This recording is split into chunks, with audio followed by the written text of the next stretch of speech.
और जो भी अधिकार हमारे पास हैं, ये अधिकार किसी पार्टी के नेता ने या किसी प्रधानमंत्री राष्ट्रपति जी ने नहीं दिए हैं, भारत के संविधान ने दिए हैं।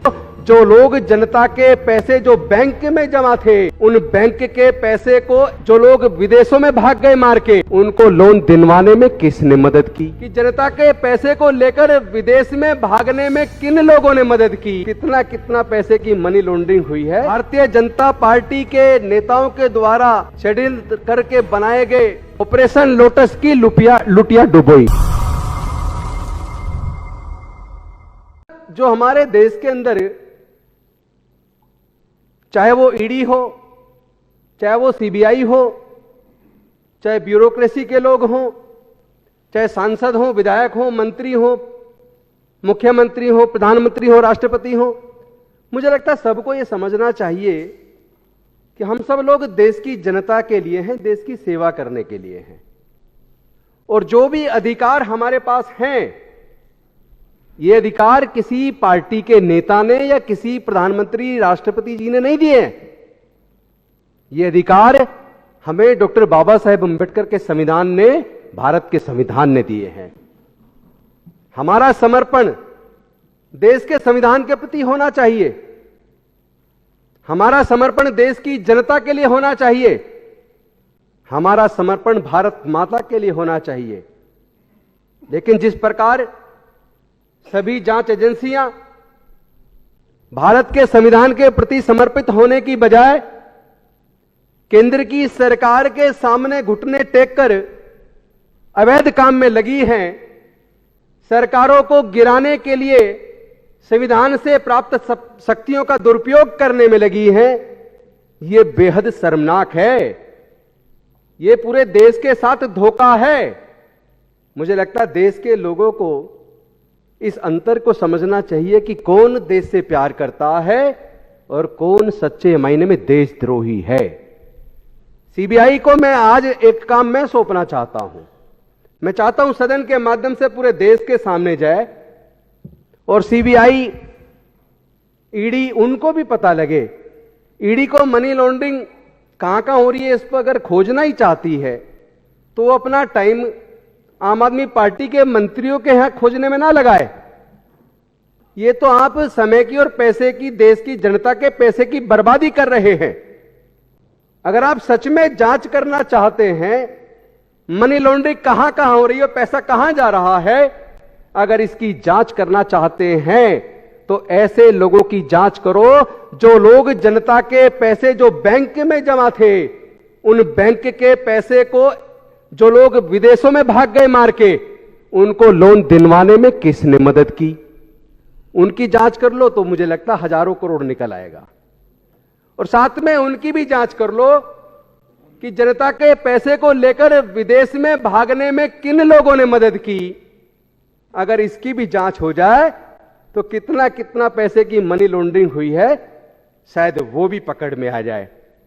और इसके साथ साथ ये भी जांच होनी चाहिए कि पूरे देश के अंदर एक पार्टी को बड़े बड़े पूंजीपति 90% चंदा दे रहे हैं, कुछ ऑन रिकॉर्ड दे रहे हैं, कुछ ऑफ रिकॉर्ड दे रहे हैं।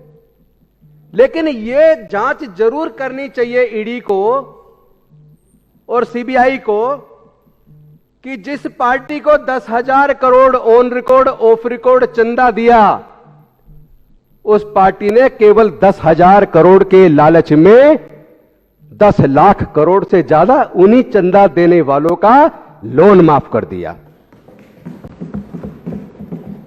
और फिर वो उनके पैसे से जनता की चुनी हुई सरकार को गिरा रहे हैं।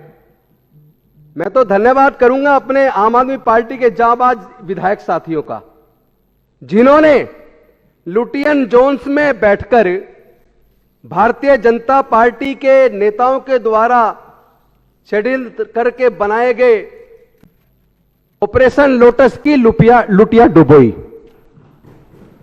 यह काम केवल आम आदमी पार्टी के ही विधायक कर सकते हैं, बाकी तो पूरे देश में हम देख रहे हैं किस तरह सरकारें गिराई जा रही हैं, किस तरह डेमोक्रेसी का कत्ल किया जा रहा है। माननीय अरविंद जी, मैं आपको सैल्यूट करता हूं।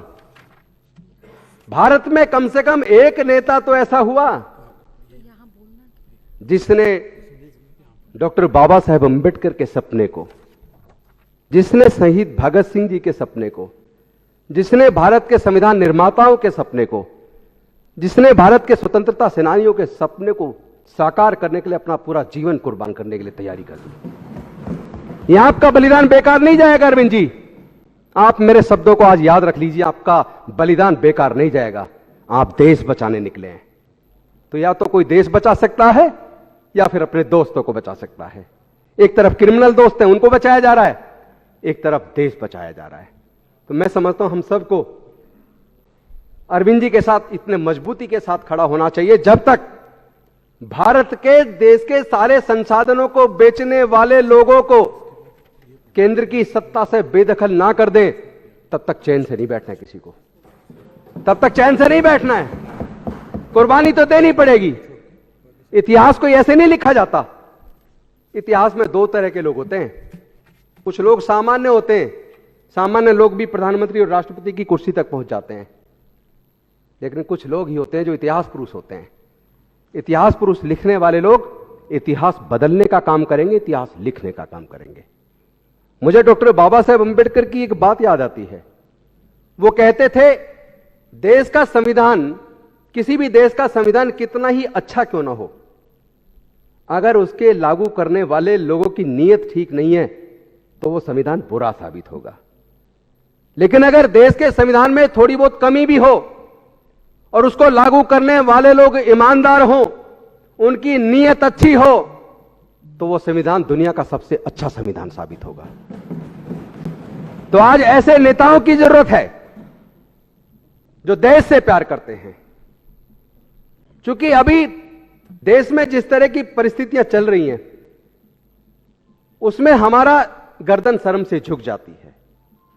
प्रजातंत्र की खूबसूरती यह है कि एक सरकार जो सत्ता में होती है, जब वो राज्य के अंदर या केंद्र के अंदर काम करती है, भारत के अंदर काम करती है, और काम करते वो ऐसे काम कर देती है जो लोग उससे नाखुश हो जाते हैं, वो लोगों का बुरा कर देती है, वो लोगों की नौकरियां छीन लेती है, वो देश के संसाधनों को बेच देती है, वो गरीबी को बढ़ावा दे देती है, वो धर्म और जाति के नाम पर उन्माद करने वाले लोगों को माला पहना देती है। जब ऐसे लोगों को बदलने के लिए प्रजातंत्र में लोगों को बाबा साहेब ने वोट का अधिकार दिया, और जब वो जनता इंतजार करती है आने दो चुनाव, इस सरकार ने हमारा जीना हराम कर दिया, इस सरकार ने हमारी नौकरियां छीन ली, इस सरकार ने महिलाओं के ऊपर उत्पीड़न बढ़ा दिया, इस सरकार ने देश के संसाधनों को बेच दिया। आने दो चुनाव, इस चुनाव में इनको सबक सिखाएंगे। और चुनाव आता है और जनता सबक सिखाती है, जनता दूसरी पार्टी की सरकार चुन लेती है। लेकिन दुख तब होता है, प्रजातंत्र तब शर्मसार हो जाता है, जब वो हारी हुई पार्टी जनता की अपेक्षाओं के खिलाफ जाके जीते हुए सत्ता पक्ष के विधायकों को खरीद के और फिर से सरकार बना लेती है। ये तो जनता के साथ धोखा है, ये तो देश के साथ धोखा है, ये तो भारत के संविधान के साथ धोखा है।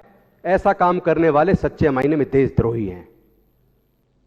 आज मैं माननीय अरविंद केजरीवाल जी से एक बात कहना चाहता हूं।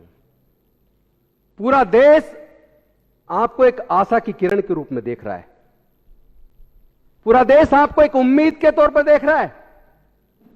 क्योंकि जब 1896 के आसपास जब डॉक्टर अंबेडकर स्कूल जाते थे, तब भी उन्हें घड़े को छूने की इजाजत नहीं थी। इंतजार करना होता था, चपड़ासी आएगा तो पानी पिलाएगा। जिस दिन चपड़ासी छुट्टी पर होता था, उस दिन डॉक्टर अंबेडकर को पानी नहीं मिलता था। दुख इसलिए ज्यादा है कि आज आजादी का 75वां अमृत महोत्सव तो मना रहे हैं, लेकिन घड़ा छू लेने से, घड़ी से पानी ले लेने से मात्र पे 9 साल के बच्चे की हत्या हो रही है।